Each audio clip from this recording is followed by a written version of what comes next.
Is my phone really hacked? Very often people can be paranoid. They can buy some equipment to hide their camera or microphone. But what you fail to realize is that's not what really matters here. No one really is there to look at your face through your camera. I mean, some people are, and not many people are there from hacker point of view to just listen. Most people just care about your information.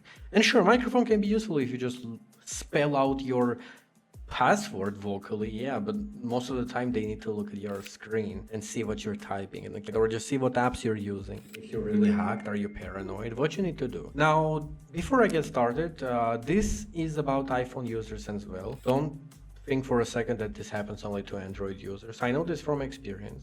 I have both an Android and an iPhone, and both of them have had issues, obviously, right?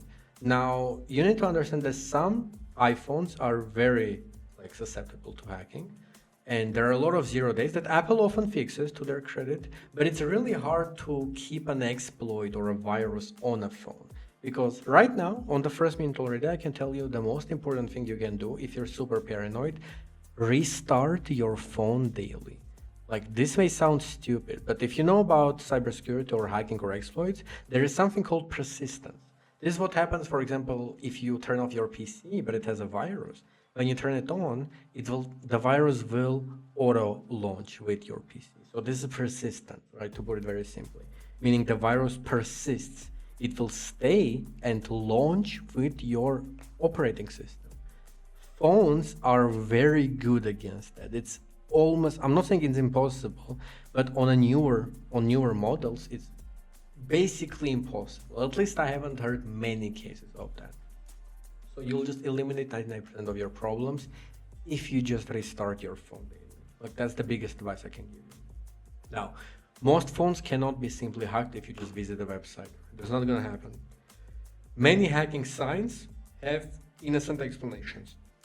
If you see a hacking sign that's like, oh, like, my camera light just flashed, like on iPhones, like a green light just flashed for a second, you may fail to realize that something may be open in the background that was using it, right? Or if you see a microphone icon and you're like, oh wait, I was just in a call and it's been a minute, but it's still there. Maybe the call didn't finish. Like, don't just panic instantly. Malware usually will require some kind of user interaction or device vulnerability. Now, for Android phones, obviously, because of the open nature of Android phones, there is a user interaction. The interaction is you basically just install an APK, right? And Androids are great for that, that you have freedom to do that. But please don't follow all of this. This is very like if you just want something free, like a free game, like at that point you're asking for yourself. That's common sense. Don't do that. At least do like some other things, right? Or if you see like GTA 5 or on Android, like, come on, that's not gonna happen. Your phone can't handle that. Don't fall for any of that stuff. So Android users, when they get hacked, most of the time it's user interaction and not 0 day, and it's users' fault for just installing APKs without care. For iPhones, very often it's 0 days, which is worse because you don't really have control over it. Now, if you don't know what 0 days is, basically an exploit that cybersecurity specialists don't know about it yet. Hackers know, but they haven't told anybody, right? So they can use an exploit. Very popular for iPhones can be like someone sends you an image, and you don't even need to interact with it. That's the problem. Like a WebP, I believe, or something like that had a vulnerability. You don't even need to interact with it. They just send you the image, and by the fact that it's being sent to your phone, there you go. They got like full access to it, which is incredibly scary. But what you can do is restart your phones once a day, as I said, right? So make sure that camera and microphone, in this case, right, they should be carefully reviewed. If you see some signs, make sure you see the correct permissions. Very often, and location as well, very important. Just look at the permissions. iPhones and Androids make it incredibly clear on how you can control permissions. Now, as I said, also remember to have some kind of screen overlay. And if you want to go a bit more advanced, I would advise you to install like a hardware, like a good case, like a phone cover, that will make sure that if you look directly on the phone, you can see stuff. But people trying to spy on you from your shoulder, like shoulder surfing, right? They'll see a black screen. So that's pretty good. It's like privacy. So make sure you can do that. Now, what are signs that your phone may be compromised? Now, if your battery just drains a lot and you have good battery health, that could be an issue because something is constantly running in background, like recording everything, right? Same thing can be with PCs, right? Your GPU is always on like 100%, although you're not even doing anything with it, right? Okay, so there might be some miner in there, like something's mining like someone's mining Bitcoin, very, very simple, right? I'm trying to make it as simple as possible here. If you see mobile data is just being used a lot, and if you obviously use mobile data right outside of your home, you don't have Wi-Fi, and you can see it just reaches the limit, okay, at that point there might be something fishy going on. A lot of unknown apps are appearing.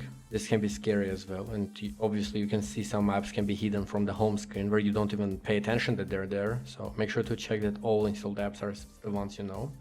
And you'll get a lot of security app alerts. If you have some antivirus, which I wouldn't even advise to install, like most of them don't do much, but if you want to, make sure it's a good one, and they can detect like 80% of existing viruses.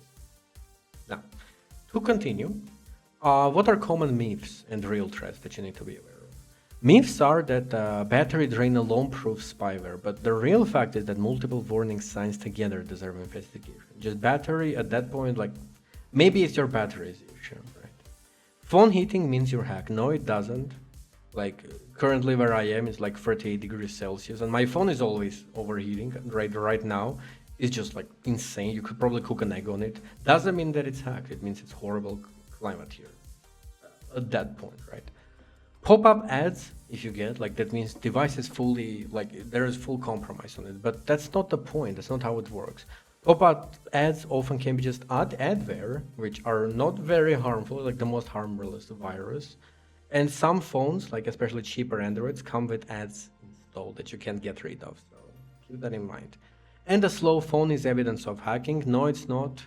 It's an evidence that it's a bit older, and companies use the newer operating system, and because it uses more power, something they can do is decrease the performance of the phone to preserve battery. That's a fact that has been known for a while. So what you can do if you install a suspicious APK, this is obviously for Android users only, until iPhone very soon becomes open platform as well and you can install other stuff. Respond safely, important. Disconnect from internet. Very important. If you disconnect, nothing can go out of your phone, right? Review all the permissions. You can just uninstall the suspicious app, or what I would advise is just do a hard reset. Just wipe everything, right? That's it can be a bit annoying. You have to reinstall everything, go through logging into everywhere, but it's better than just like better safe than sorry. Same as PC, right? Just reset your Windows or wherever you're using. This is the important fact that you need to know. So if you think that your phone is hacked, please make sure to pay attention to all of this. Don't just instantly panic, think reasonably, and act accordingly. Thank you very much for watching, and I'll see you in the next video. Stay tuned. Bye-bye.